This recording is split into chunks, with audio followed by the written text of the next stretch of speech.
Today, welcome to my virtual classroom. My name is Felix Chaco, and I work for the GDOE's Division of Curriculum and Instruction. Today's topic is all about internet safety.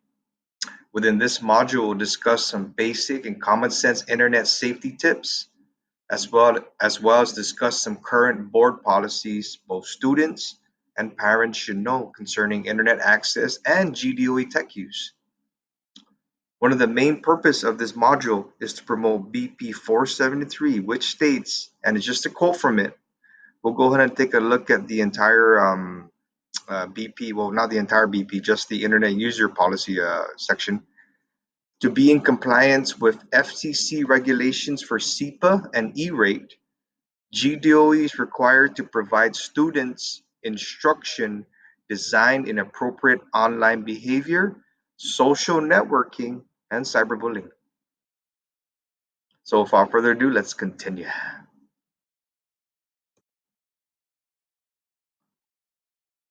Let's click on that. Okay, let me go ahead and move my video down here. And Jen, put it right here on the computer screen. Very good. Okay, so why is the internet access safety more important than ever before? Or why is internet access safety more important than ever before? Let's take a look at a fact in school year 2017-2018. According to the National Center for Educational Statistics, 21% of public schools and 13% of private schools offer full online instruction. And that was in school year 17-18. So now within our current pandemic, there are more users or more sensitive users that may be targeted. Let's think about that word sensitive users. And what I mean by that in the slide is we're going to have a lot more users who are minors, who don't normally access a computer for educational purposes, research, and so forth, unless it was an assigned project from their traditional face-to-face class. But now we have them more accessing the internet than ever before. I can see if the National Center of Educational Statistics does another survey for school year 2021, I think this number is going to go up exponentially, but we'll see. So, given this, teachers, parents, and students now more than ever, you need to be safe when accessing the internet. The more users that are accessing the internet for whatever purpose equates to more targets who are vulnerable to exploit. Anyone who's vulnerable to any such breach of information access may or will be targeted for exploit, which means if you're vulnerable, online attackers are worse predators will take advantage of you, will take advantage of the students, even teachers. And when we think about the words exploit and vulnerable, those are very common terms when it comes to information security and cyber crimes and such, that they look for an exploit, they look for an opening or a vulnerability. And then this vulnerability, the open door, they try to exploit what's in that door. And when they exploit, they breach. And when they breach, they get information such as social security numbers, student ID numbers, teacher ID numbers, and so forth. And this kind of deep information can be used for all kinds of purposes, for whatever, where it could be ransomware, it could be malware, all these means of attacking, innocent people over the internet. And there's just so much to discuss concerning that this type of module, the more you get, the more information you get, the better. There's never enough. There's one thing I learned is that there's never enough training when it comes to something like this. So let's go ahead and move on. Okay, let me move it here a little bit here, right there, so you can see it. Okay, so board policy 473 or SEPA, Internet Content Filtering Safety Policy. So board policy 473 essentially uses SEPA, which means Children's Internet Protection Act, uh, to guide the policy's acceptable and unacceptable use of of internet access. Within this slide, you will read quotes from the actual act. Let's take a look at the policy briefly after we read the quotes. So Access by minors to inappropriate matter on the internet. Keywords there, inappropriate matter. This one is great. The safety and security of minors when using electronic mail, chat rooms, and other forms of direct electronic communications. Okay, so let's go ahead and take a look at the actual policy. And just to give you a heads up, these policies here, um, wait, wait, that way, that way. Um, they can be downloaded from our gdui.net website. So when you go on board policy, when you find it, there's going to be a link from the old site.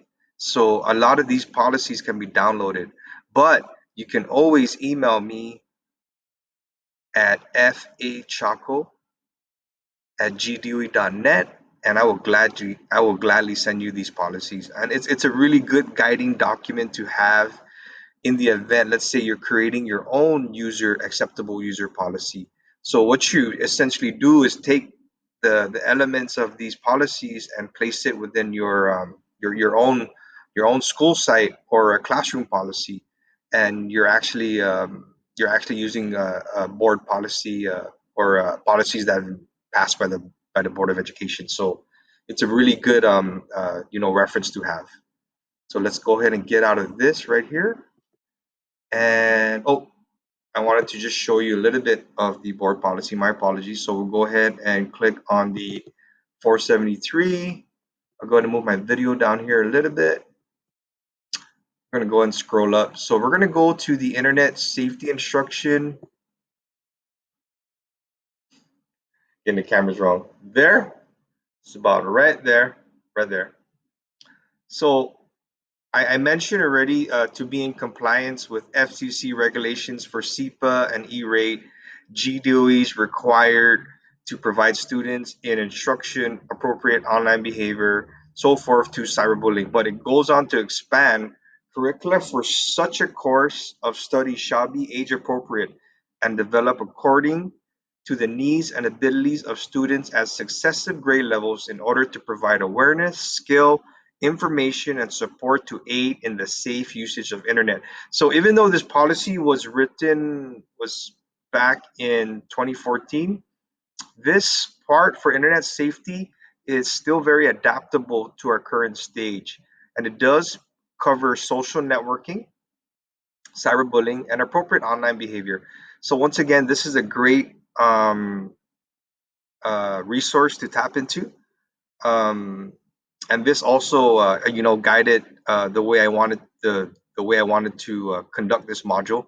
So when you do something like this for your students and parents, okay, um, you can always go back to board policy 473, and then of course the other ones that I'm about to show you pretty soon. So let's go ahead and get out of this because I don't want to spend too much time on all the policies and such. Okay, close this out. Okay, we're back here. All right, let's go cover the girl here a little bit. That's fine. And then we'll go on. So here's more board policies. I'm actually just going to skim through them. We can always look at them, but I just really want to point out some of the important aspects of this particular board policy. And this one deals with community relations. So we're in this point, we're supporting parents. We're giving them guidance as well. So the way the policy is written, it also can provide guidance for parents if they conduct their own acceptable user policy at their house. Because yes, we're promoting this, but at the end of the day, if a student is on distance online at home within their own network, we can always help our parents to produce their own acceptable user policy, so they themselves can keep their learners safe, especially our elementary learners. I mean, if you really think about it, they're the ones that really don't use the computer as much as maybe middle school or high schoolers do. So if you just let them go, uh, chances are they may run into something that they just don't understand and click something, and then all of a sudden your computer crashes. So that's one thing that we can help to this board policy 836 can help with our parents. So it states one of the quotes here. It's actually a very big one. All parents, guardians, and visitors shall use the district's technology in a responsible, efficient, ethical, and legal manner in accordance with the vision of district, local, and federal laws, regulations. End quote. Um, so this covers everything. I mean, if a student is issued a computer, then parents must adhere to this board policy. And by doing this, it keeps their information safe as well as their students' information safe. I mean, their kids, son or daughter, or how many kids that they have in the household. They help with our assistance to keep their home learner safe when they're traversing the internet. Let's go ahead and move on. Can I go and move video down here? Okay. Oh, let me go back. Sorry about that. Okay. So board policy 379 is EdTech use. Um, what's pretty good about this is it sets down acceptable and unacceptable uses, and you can take these unacceptable and acceptable uses and also use to create your own acceptable user policy in your classroom, because it's always good to expand this type of training to your students and just keep reminding them, because remember, one thing I learned is that there is never enough training, and I'll discuss why towards the end of this module. So we have a couple acceptable ones straight from the BP, straight from the board policy. Proper codes of conduct, con, uh, excuse me, con, conduct in electronic communication must be used. Giving out personal information is inappropriate and therefore restricted. Giving out and then for unacceptable, giving out personal information about another person, including home addresses or personal phone numbers, that is unacceptable. So if we look at the acceptable part, it's really kind of redundant, but it just reminds you that giving out personal information is inappropriate and therefore restricted. So, I mean, people can think like a simple WhatsApp message of giving your some sort of sensitive number is nothing to another person. But just what if you would have known that there was someone in the middle collecting this kind of information? So it's always best just to have that best practice and don't share information unless you're accessing a secure virtual private network, which means that only this person A and person B can see it, and nobody can go in between person A and B, then that's fine. But really, you really have to think about it when it comes to personal information being set over direct messaging, emails, and such. That does not have a higher degree of security in place. Let's go ahead and move on. Okay, so what makes a password you create for an online account such as your email or social media accounts a safe and secure password? Is this something that's hard to guess or not predictable? B, have the minimum requirements to create password, have special and minimum requirement, minimum requirements to create password, or D, all of the above? It's very interesting. So let's go take it to the next slide. We're kind of moving on here, guys. But once again, if you get lost, you can always rewind the video. Okay, so the answer actually is all of the above. It's always best to have a password that is hard to guess and not predictable. Have both special minimum requirements to create a safe password. So how do you create a password that has all the aspects of a safe password, but you can easily remember? Okay, so with this, it's a great rule of thumb when creating a password is to avoid using personal identifiable information, such as birth dates and family member names. Those are very easy for hackers to guess or people with malicious intent. And when you hear that word malicious a couple times, we use that in the information security of people who purposely go on the internet to do bad things. So people with malicious intent or bad intent on the internet will often attain information on people through any means necessary before other brute type of methods are used to crack your password. So if you ever open an account online, which could be a social media account or such, they often have password instructions to help you create a safe, secure, and unique password. You can remember 7 to 10 characters is a great it's a great number to start. So we're going to take a look at the Jamboard soon. We're going to click on the emoji here. We're going to click on the Jamboard and we're going to see how we can make. Now you notice that the numbers here. Now I often use numbers in my password, so I'm going to give you a little tip here right now. I often use numbers in my password, and combination of numbers is really hard to guess.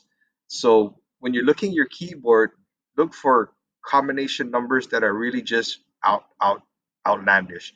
Please don't do 1 2 3 4. Don't even do 0987. Don't try not to do anything that's consecutive on the keyboard because sometimes these hackers, these people who exploit, they use special programs called keystrokes, and they, let's say they take your computer, they put the keystroke program in and they see how many times you clicked on this, or I mean you typed this certain character. And now the applications are getting smarter with these softwares that whatever math they're using, algorithms they're using, they can get results pretty quick. So just be careful of that. So let's go ahead and go on to the Jamboard right now. Okay, let that open up here. So I'm going to go ahead and move on. Um, Here we have a password on this sticky note right here. We have a password with some personal information. It's my last name, 76, and that was the year I was born. And a pretty common character is used, the and character. So here's a password that is unique, I can remember. This one is X-ray Zulu Oscar Lima Utah 37 and the percentage. So how do you remember something like X Zolo 37 percentage? Well, honestly, the best way is to keep passwords to a minimum of 810 and just memorize. So if you look at a phone number is a number designed so we can actually memorize that number. You ever notice that? Now, if you can't remember, write your password down on a sticky note, an analog one, a real sticky note, and you need to keep it in a place that only you can access. You got to ensure that only you can access. Don't put it on your desktop.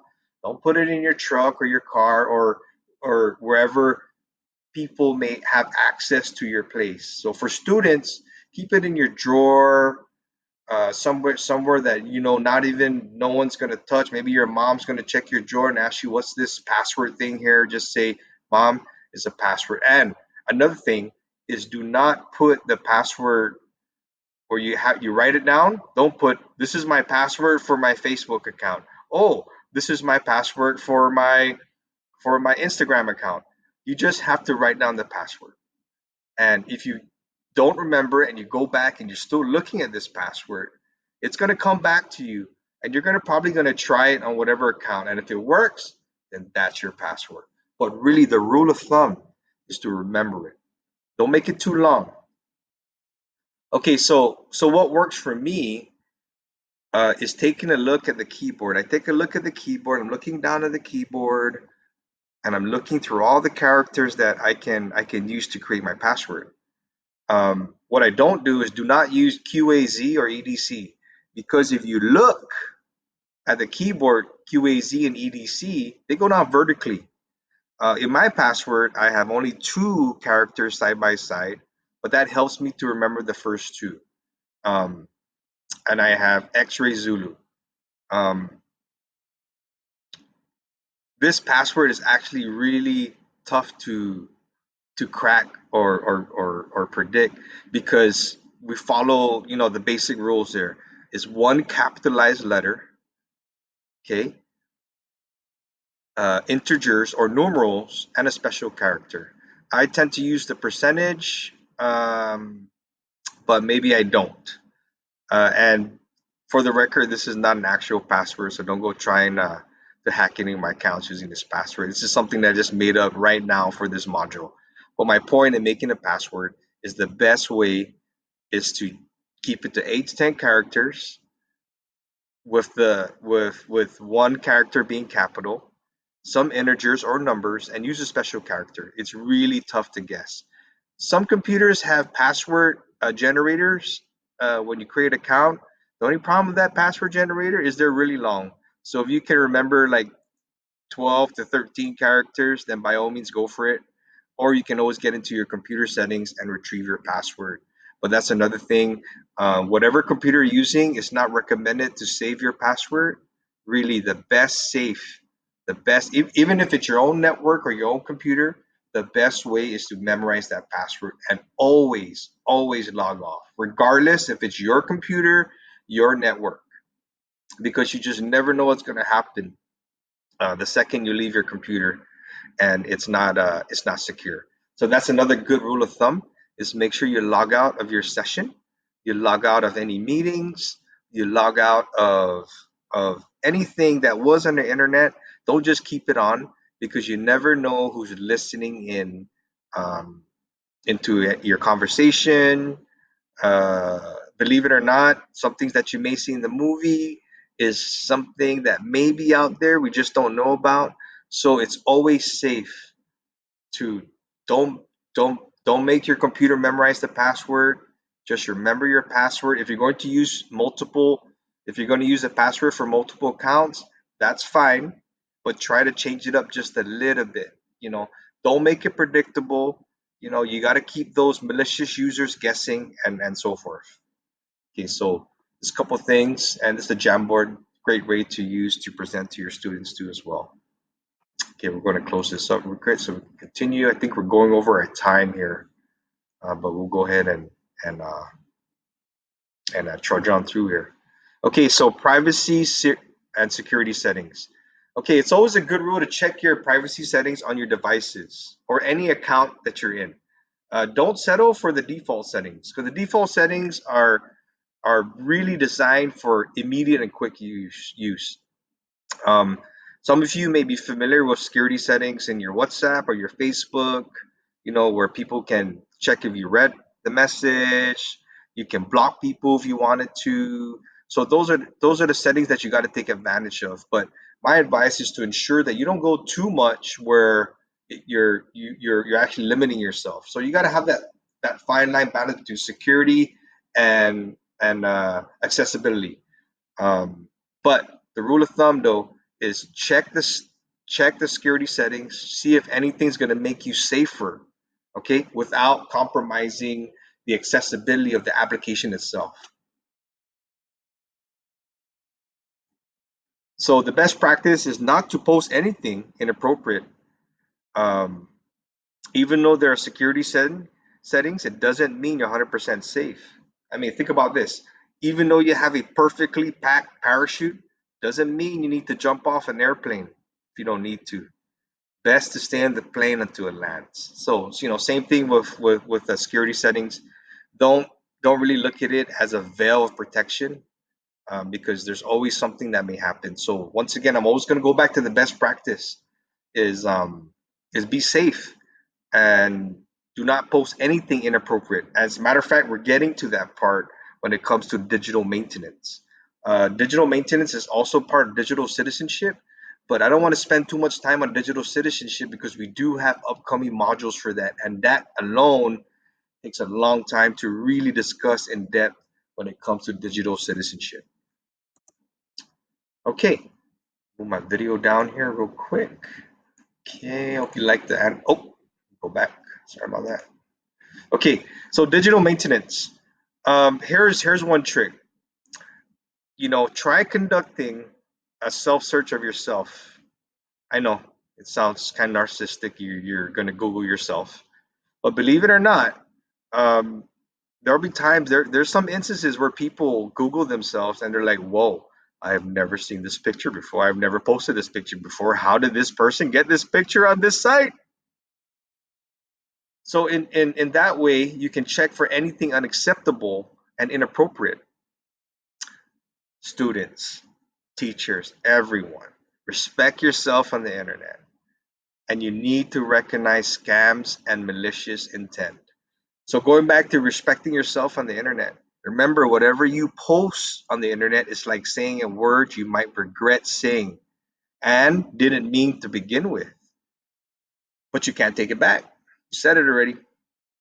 Even though you managed to delete what you posted on the internet, chances are someone took a screenshot or a pic from a device and boom, that was posted on the internet. Other users on that was posted on the internet, other users will definitely exploit, which could be hundreds, if not thousands, will have your post saved.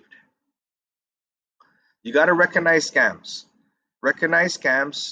and malicious intent. Going back, bad intent. There are so many scams out there deployed by users of malicious intent. They will use any means necessary to exploit your weakness without you even knowing until it's too late.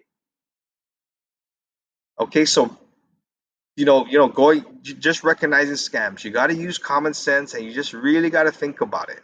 And here's one rule of thumb that I always think about: nothing is free in life, guys. And if it's too good to be true, then it's more than likely a scam. Just to name a few. There was one scam dealing with game cards. It was on Facebook. They were telling you to go and buy game cards, scratch the number off, take a picture of the number, and after that, you'll be sent money. That is a ridiculous scam. All they want you to do is for you to buy the card, scratch the number out so they can get the number. And now, when you try to use your Xbox Live card or your PlayStation Store card, you try to enter the number, it doesn't work. Guess what? Somebody got the numbers using that card that you bought, which is probably worth 30, 50 bucks, 60 bucks, or however how much they sell it. My point is, if it's too good to be true, it's a scam. Okay, so for conclusion, hey, for this one, I'm gonna make the video a little bigger here. Yes. All right. So, honestly, I hope this module helped in providing basic guidance for teachers, students, and parents. And we realize more than ever that it's our responsibility to ensure students are protected when they access the internet within and even uh, our outside of our GDOA network. This module is not the final presentation, training, or module you will encounter. What I learned in IT, information security, cybercrime, risk management studies is there can never be enough training since there are too many users within the internet who continually target and exploit minors for ill intent and anyone who is vulnerable. And these malicious users are always one step in front of cybersecurity experts. So this means it is harder to keep up with new exploits, scams, and so forth, designed and programmed by malicious users for whatever ill intent they have. And going back to my contention that there's never enough training for this. There's always something new that our students will be up against. Um, you know, and the reason why the Child Internet Act came about is because it's really part of the federal government's top 10 crimes, which is terrorism, illegal drug trafficking, human trafficking, and child pornography. So really, these acts are designed to really protect our students who are minors, to really protect all our students, even our adult students under FERPA, patients under HIPAA, which we won't really get into because those modules can be modules of their own. But we really hope that this brief, I think I went a little bit over, this brief module will just kind of provide you a guideline of how you can also educate your students when it comes to internet safety. So, on behalf of the curriculum instruction, all the coaches, and anyone a part of this module, I want to thank you for your time and your patience today. God bless and be safe.